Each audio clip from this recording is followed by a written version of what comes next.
ആകാശവാണി വാർത്താ വീക്ഷണം. നിരത്തുകളിൽ പൊലിയുന്ന ജീവനുകൾ. തയ്യാറാക്കിയത് നിസാർ മുഹമ്മദ്, ബ്യൂറോ ചീഫ്, വീക്ഷണം, തിരുവനന്തപുരം. അവതരണം സുധിൻ സൈനുദ്ദീൻ. കഴിഞ്ഞയാഴ്ച ആലപ്പുഴയിലെ കളർകോടുണ്ടായ വാഹനാപകടത്തിൽ MBBS ഒന്നാം വർഷ വിദ്യാർത്ഥികളായ 6 പേർ മരിച്ച സംഭവത്തിന് പിന്നാലെ നിരത്തുകളിൽ പൊലിയുന്ന മനുഷ്യജീവനുകളെക്കുറിച്ചും റോഡ് സുരക്ഷയെക്കുറിച്ചും ഡ്രൈവിംഗിലെ അശ്രദ്ധയെക്കുറിച്ചും ചർച്ചകൾ വീണ്ടും സജീവമാവുകയാണ്.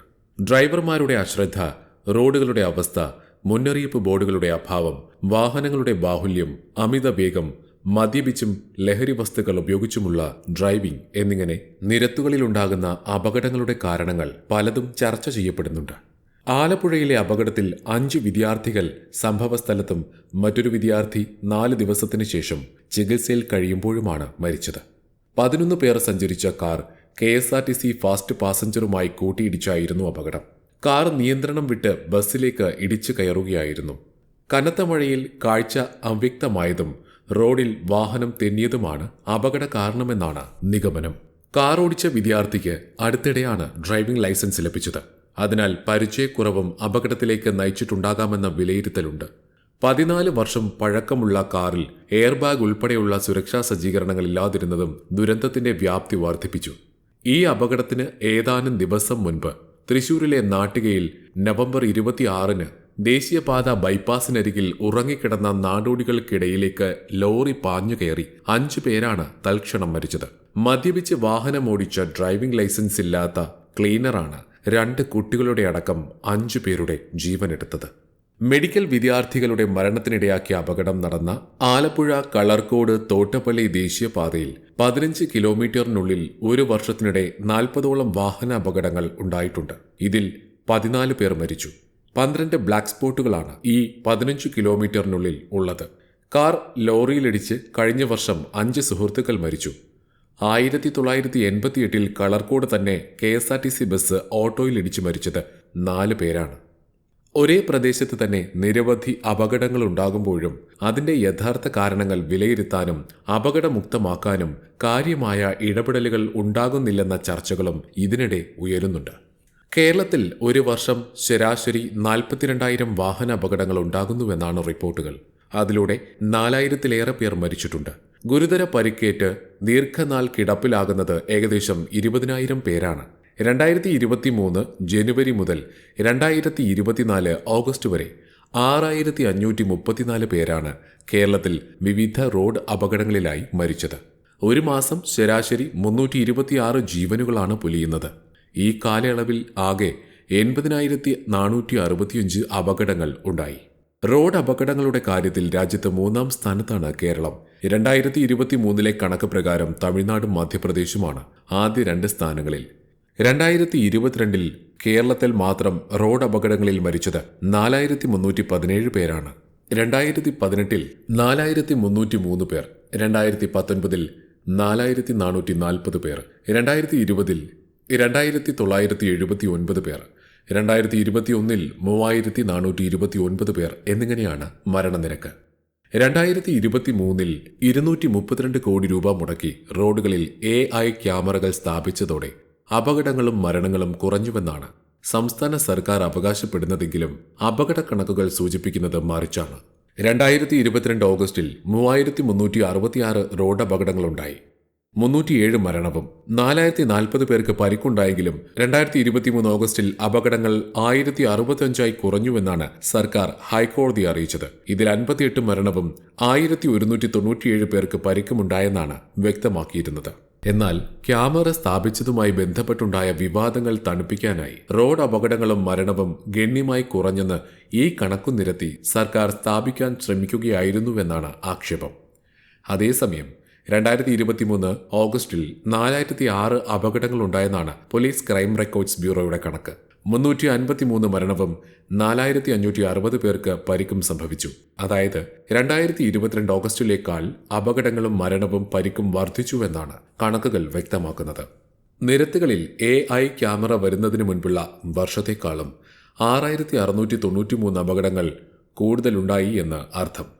കണക്കുകൾ എന്തു തന്നെ ആയാലും വാഹനാപകടങ്ങൾ കുറയ്ക്കുന്നതിനും റോഡ് സുരക്ഷയ്ക്കുമായി അടിയന്തര ഇടപെടലുകൾ ഉണ്ടാകണമെന്ന ആവശ്യം വിവിധ തലങ്ങളിൽ നിന്നും ഉയരുന്നുണ്ട്. കേരളത്തിൽ ഡ്രൈവിംഗ് പരിശീലനം കൂടുതൽ കാര്യക്ഷമവും അച്ചടക്കമുള്ളതും കർശനമാക്കുന്നതിനെക്കുറിച്ച് സർക്കാർ ഗൗരവപൂർവ്വം ആലോചിക്കേണ്ടിയിരിക്കുന്നുവെന്നാണ് പൊതുവിൽ ഉയരുന്ന അഭിപ്രായങ്ങൾ. 18 ഡ്രൈവിംഗ് ലൈസൻസ് ലഭിക്കുന്നതിനുള്ള കുറഞ്ഞ പ്രായം. ലേണേഴ്സ് ലൈസൻസ് എടുത്ത് 30 ദിവസം കഴിഞ്ഞാൽ ഡ്രൈവിംഗ് ലൈസൻസിന് അപേക്ഷിക്കാൻ അർഹതയുണ്ടെന്നാണ് ചട്ടം. ലേണേഴ്സ് ലൈസൻസ് എടുത്തു കഴിഞ്ഞ് ഡ്രൈവിംഗ് പരിശീലിക്കാനും തഴക്കം നേടാനുമായി ചെറുതല്ലാത്ത പ്രൊബേഷൻ കാലാവധി നിശ്ചയിക്കുന്നത് നന്നായിരിക്കും. ആ കാലാവധിക്ക് ശേഷം മാത്രം ഡ്രൈവിംഗ് ടെസ്റ്റിന് ഹാജരാകാൻ സാധിക്കുന്ന തരത്തിൽ ചട്ടം പരിഷ്കരിക്കണം. മദ്യത്തിന്റെയും മറ്റ് ലഹരി വസ്തുക്കളുടെയും ഉപയോഗവും അമിത വേഗവുമാണ് അപകടത്തിന്റെ പ്രധാന കാരണങ്ങളായി വിലയിരുത്തപ്പെടുന്നത്. മദ്യപിച്ച് വാഹനം ഓടിച്ചുള്ള അപകടങ്ങൾക്ക് മാതൃകാപരമായ കടുത്ത ശിക്ഷയടക്കം ഉറപ്പുവരുത്തിയാലേ റോഡിലെ കുരുതികൾക്ക് അറുതി വരൂ. മറ്റ് ലഹരി പദാർത്ഥങ്ങൾ ഉപയോഗിച്ച് വാഹനം ഓടിക്കുന്നവരെ പിടികൂടാനുള്ള സംവിധാനവും ഉണ്ടാകണം. ആയിരക്കണക്കിന് ട്രെയിൻ യാത്രക്കാരുടെ സുരക്ഷ മുൻനിർത്തി പൈലറ്റുമാർക്കും ലോക്കോ പൈലറ്റുമാർക്കും പതിവായി ലഹരി പരിശോധന നടത്താറുണ്ട്. ബ്രെത്തലൈസർ പരിശോധനകളിൽ KSRTC സ്വകാര്യ ബസ് ഡ്രൈവർമാർ ഉൾപ്പെടെയുള്ളവർ പിടിയിലാകുന്നതും ഞെട്ടിക്കുന്ന വാർത്തകളാണ്. അറ്റകുറ്റപ്പണി നടക്കുന്ന റോഡുകളിൽ വേണ്ടത്ര സുരക്ഷാ മുൻകരുതലും മുന്നറിയിപ്പ് അടയാളങ്ങളും ഇല്ലാതിരുന്നതുകൊണ്ടുണ്ടായ അപകടങ്ങളിൽ കഴിഞ്ഞ വർഷം മാത്രം കേരളത്തിന് നഷ്ടമായത് 440 മനുഷ്യജീവൻ എന്നാണ് കണക്ക്.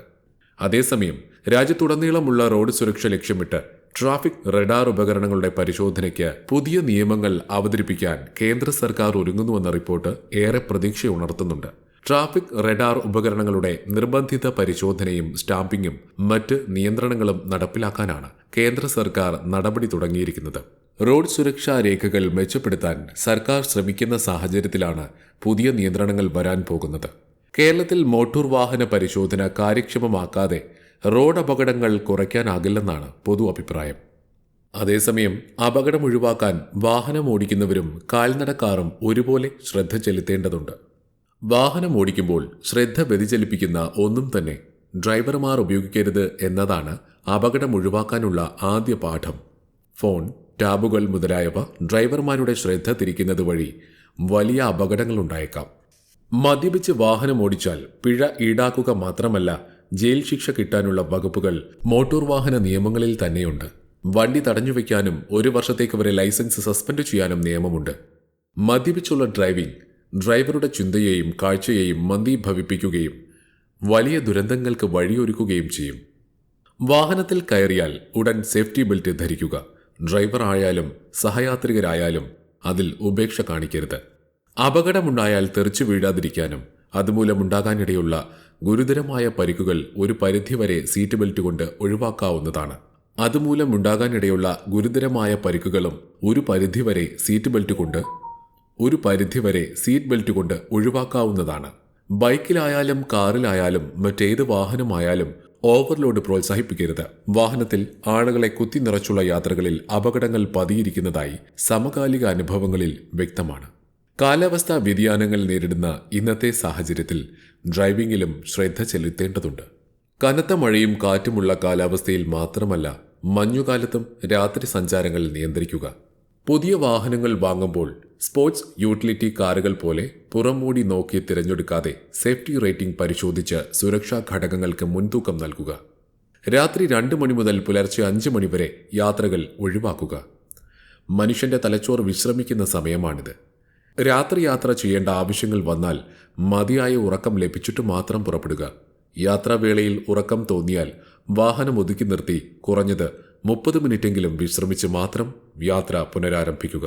നിരത്തുകളിൽ മനുഷ്യജീവനുകൾ പൊലിയാതിരിക്കാൻ തികഞ്ഞ ജാഗ്രത കൂടിയേ തീരൂ. നിങ്ങൾ കേട്ടത് വാർത്താ വീക്ഷണം.